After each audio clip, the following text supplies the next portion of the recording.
They say an end can be a start. Feels like a barbarian still alive. It's like a bad day that never ends. I feel the chaos around me, a thing I don't try to deny. I better learn to accept that there are things in my life I can't control. They say love is nothing but a sore. I don't even know what love is. Too many tears I've had to fold. Don't you know I'm so tired of it all? I have no terror, these spells. Finding out the secret words won't tell. Whatever it is, it can be named. There's a part of my world that's fading away.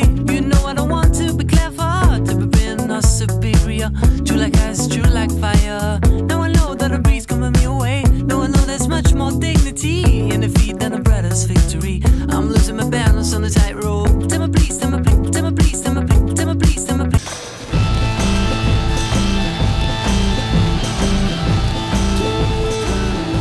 For my money, Sin and Punishment is Treasure's best game. It stripped away the platforming of other Treasure titles and focused on what the company does best, making it fun to blow shit up. The game is brief and there's no co-op, other than an awkward mode where one player controls shooting and the other controls moving. But there is something about Sin and Punishment that makes it easy to go back to and play again. Some will debate the placement of this game on my list since it never came to the US, but you could easily import it or play it on an emulator without needing to know Japanese, which makes its placement valid in my book.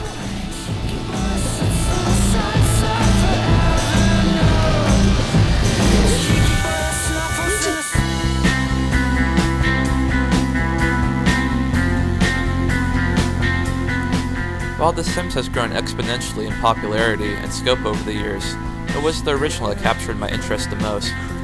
After so many lame Sims games, like Sim Earth and Sim Copter, many initially wrote the game off. After some serious hype in PC Gamer magazine, I was interested and bought the game the first day it came out. There was nothing else like making a house of your best friend's family, and then locking him in a room and watching him die.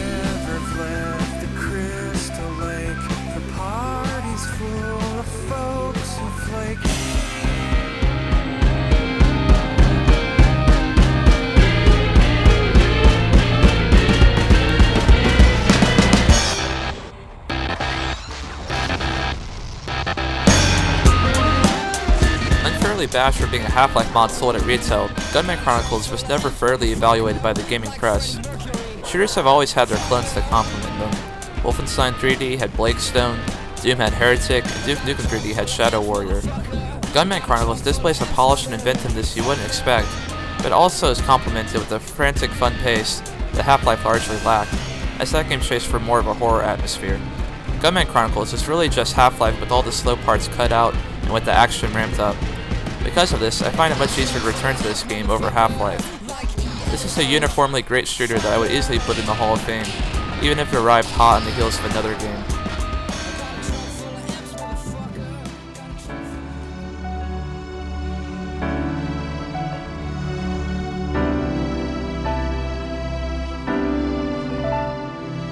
The fact that I've never been a fan of the Star Trek franchise, not even the latest film, should say something about my love of Elite Force.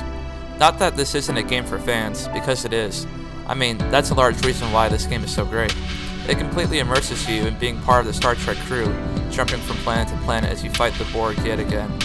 What Elite Forces did right was the squad dynamic, which had you go through every level with the rest of the ship's crew. Unlike Halo and Call of Duty, the AI that surrounds you are all faces with names that have a history within and outside the game's story.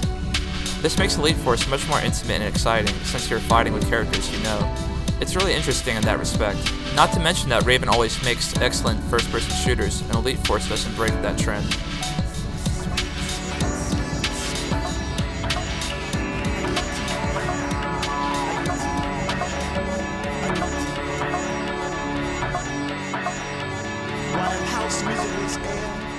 Gun porn.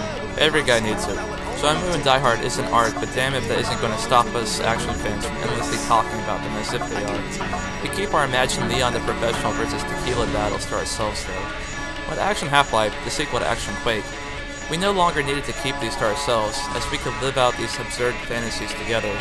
This Half-Life mod took all of the most notable action film characters and placed them in a deathmatch, with real weapons, the danger of bleeding to death, the ability to pull stunts off, and pick up power-ups, such as Silencer, Bandolier, etc.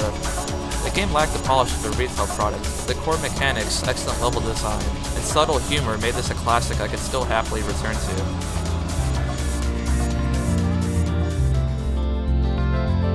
There's a common thread among Chrono Cross fans. They either never played Chrono Trigger, or never thought it was a classic like others did. The latter certainly applies to me, but before you send hate mail, I replayed Chrono Trigger recently and saw the light. However, Chrono Cross was the first Chrono to really work its way into my heart. Many fault it for not having the same art style of Chrono Trigger, but it's Chrono Cross's unique aesthetic that made it so appealing to me. There's such an overwhelming sadness in the world, the music, and the characters that give the adventure such a somber tone without any heavy-handed story devices. The combat was fun, the length was just alright, and the graphics pushed the PlayStation to its limit. It might not be the most obvious sequel, but it matches the quality and creativity of the original.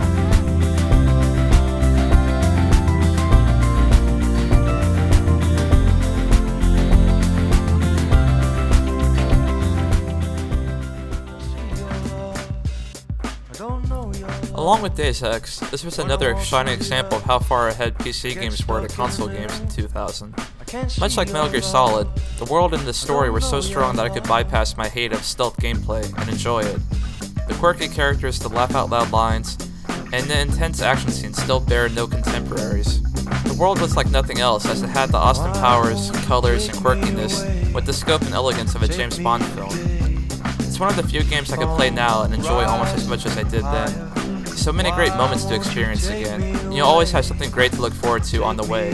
I'll never forget when I first booted the game up and my mom asked me, "What movie are you watching?" That was definitely a first.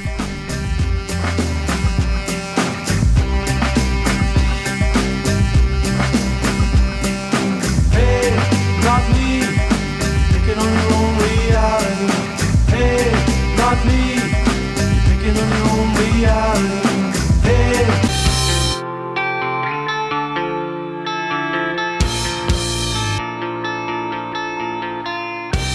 Don't call it a comeback. After getting further and further away from airships and closer to becoming a glorified space opera, Final Fantasy IX brought the series back to its roots, while not completely disregarding the progress made in the previous PlayStation entries. The world was at stake once again, but this time it was a lighthearted adventure that recaptured the joy de vivre the series had in the Super Nintendo era. Being your hero is fun once again as you ride a chocobo across the world map, have a black mage join your party, and participate in the stories of many traditional Final Fantasy towns. It was a smart move, as it summed up the series' Super Nintendo generation with the more recent PlayStation one. While it seems a bit weak in comparison to Final Fantasy 7 and 8, sometimes it's nice to have a quality Square RPG without a meteor in the sky to worry about.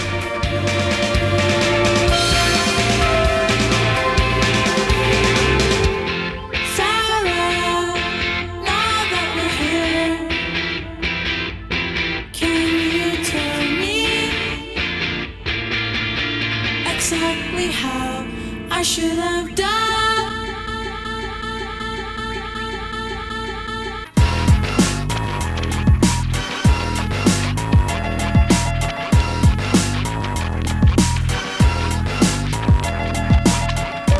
In the summer of 2000, there was one thing my best friend and me did, and that was play the Tony Hawk Pro Skater 2 demo. Yes, demo.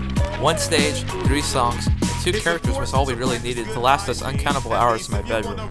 Neversoft took everything from the original Tony Hawk and perfected the concept. The minimalism, the excellent design on display, really makes this arcade skating almost seem like a piece of art. It was a new breed of fighting game, or maybe sports game, or who knows what you would call it. Memorizing the right button combos, juggling between grabs and grinds and manuals, and finding the secrets of every level really made this a classic. There's just something so pure and refined in Tony Hawk Pro Skater 2 that can never be matched in its sequels. It was just enough of a good thing. By the time the actual retail copy landed in my hands, I left it wrapped in my closet for a month.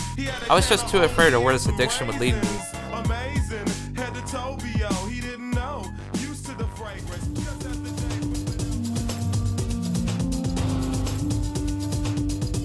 There are those that play RPGs for their story, and then there are those that play them for their gameplay. It doesn't matter which type of player you were, because Deus Ex had both areas covered. Deus Ex is notable for many reasons. The freedom, the unique cyberpunk world, the first-person perspective, the gameplay variation. So often in RPGs, especially in Bethesda's catalog, I enjoy the game but hate the world. This was never the case with Deus Ex. You felt like you were this elite secret agent traveling to Neo-Tokyo and Paris. The Unreal Engine is dated now, but the soundtrack, level design, and voice acting, and dialogue still make Deus Ex World relevant and believable when compared to more recent RPGs. There isn't another game like it, nor should there be. Games this good can't be replicated. They can only inspire more great games. I'm still waiting on that. Alright, well that's the end of my top 10 for the year 2000. But if you want to see the full top 25, then click the link in the show notes, or if you're watching on YouTube, there should be a link right now in the video. Be sure to subscribe to my videos and keep track so you can see the rest of my coverage of the rest of the decade, as I'll be doing top 10s for every year until the end of 2009, where I'll do a top 50 of the whole decade. Thanks for watching.